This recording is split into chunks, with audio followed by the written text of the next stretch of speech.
بسم اللہ الرحمن الرحیم اللہم صلی علی محمد وعلی آل محمد۔ ریڈیو نے 12 بجے شب کی خبر دی عید کی، عالموں نے رات بھر اس خبر کی تردید کی۔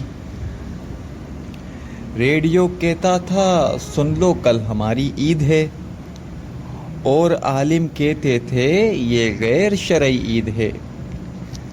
دو دھڑوں میں بٹ گئے تھے ملک کے سارے عوام، ایک طرف سب مقتدی تھے ایک طرف سارے امام۔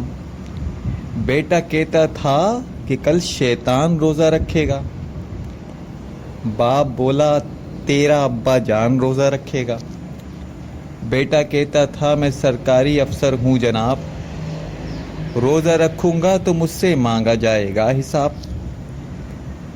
باپ یہ کہتا تھا پھر یوں بام پر ایماں کے چڑھ، روزہ بھی رکھ اور روزے میں نماز عید پڑھ۔